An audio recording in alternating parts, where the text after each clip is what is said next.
بسم الله الرحمن الرحيم. دلوقتي هنتكلم إن شاء الله على مرض موجود كتير جدا بين الشباب والأطفال اللي في فترة الدراسة والكبار السن طبعا بنسبة كبيرة، وهو مرض قلة التركيز. قلة التركيز الحقيقة ليه علاقة كبيرة بالنظام الغذائي السيء اللي بناكله، الجانك فود أو الأغذية الجاهزة المليانة دهون غير صحية، وابتعدنا عن الفواكه والخضروات والأغذية السليمة، وليها علاقة بالستريس والضغط العصبي الشديد اللي كلنا بنقابله في جميع أعمارنا المختلفة، وليها برضو تأثير على الحالة النفسية للبني آدم لو عنده اكتئاب أو إحباط. كل ده بيأثر كتير على التركيز، بالإضافة طبعا لكبر السن بيأثر لتأثير فسيولوجي على حجم المخ اللي بيصغر مع الفترة، بيفقد المخ جزء من كتلته، وبيأثر طبعا على وظائف المخ وأهمها الذاكرة والتركيز. طيب ايه التغذية السليمة؟ اهم حاجة للمخ ان احنا ندي ناكل كمية الياف ومضادات اكسدة، ودي بنلاقيها في الخضروات والفاكهة الطازجة، خاصة الالوان الاحمر والاخضر. دول بيبقى فيهم نسبة مضادات الاكسدة قوية جدا، بتخلصنا من سموم الدم وبتزود نسبة التركيز، وبيبقى فيها غنية بالزنك وفيتامين د والأوميجا 3. برضو معظم الأسماك خاصة سمك السلمون غنية جدا بالأوميجا 3، ومن الحاجات الجميلة جدا للتركيز. برضو من الحاجات المهمة جدا للتركيز الأغذية اللي هي الدهون اللي هي المفيدة للجسم للمخ، لأن في دهون المخ بياخد 60% من طاقته من الدهون، وده بنلاقيه في الدهون الغير مهدرجة أو الغير مصنعة، زي الزبدة البلدي وزي القشطة اللي بنحولها لسمنة، ودي صحية جدا بالنسبة للمخ وما بترفعش نسبة الكوليسترول بنسبة كبيرة. برضو من ضمن الحاجات اللي بتأثر زي ما قلنا غير النظام الغذائي الاسترس والضغط العصبي والأمراض النفسية، ودي طبعا بنحاول نتغلب عليها بالقرب من ربنا سبحانه وتعالى عشان يخلصنا من المشاكل والضغوط العصبية اللي بنشوفها.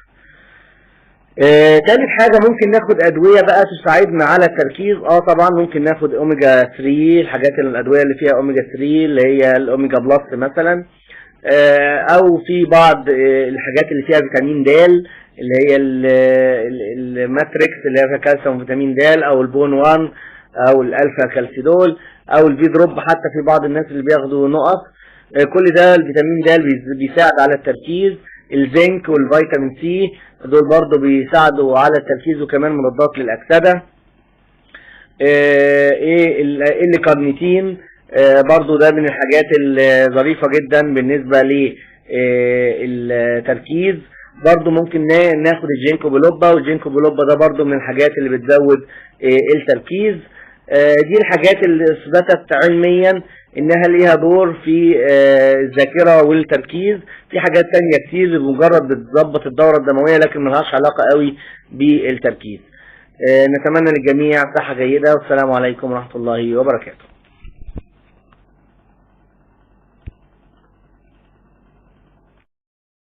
بسم الله الرحمن الرحيم.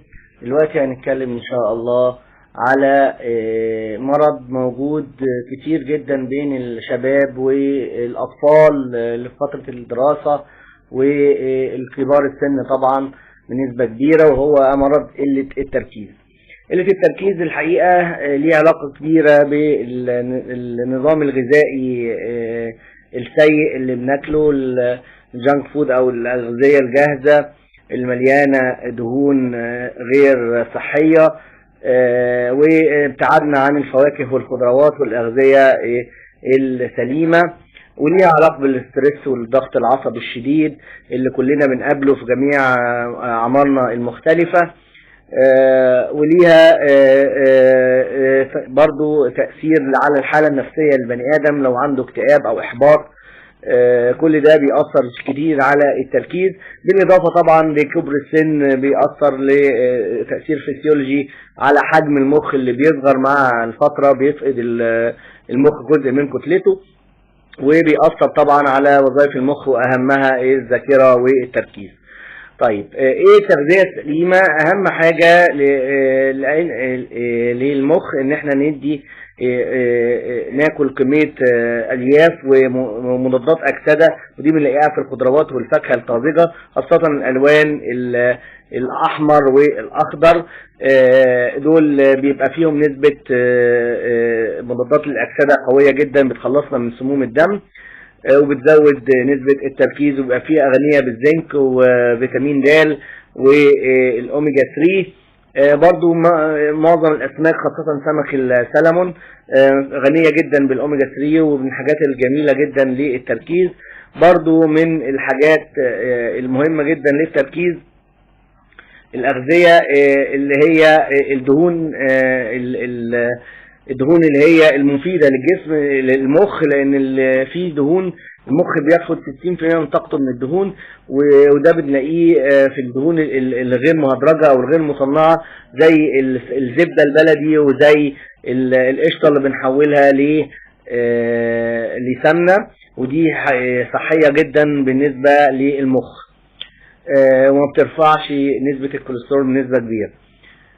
برضو من ضمن الحاجات اللي بتأثر زي ما قلنا غير النظام الغذائي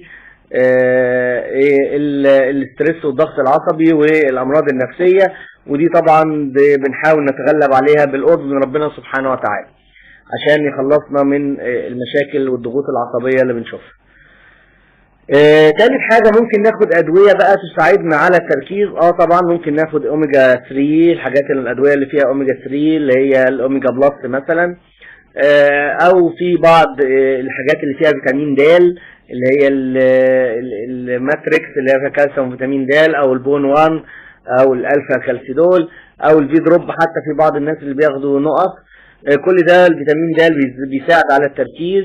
الزنك والفيتامين سي دول برضو بيساعدوا على التركيز، وكمان مضادات للاكسده. الكارنيتين برضو ده من الحاجات الظريفة جدا بالنسبة للتركيز.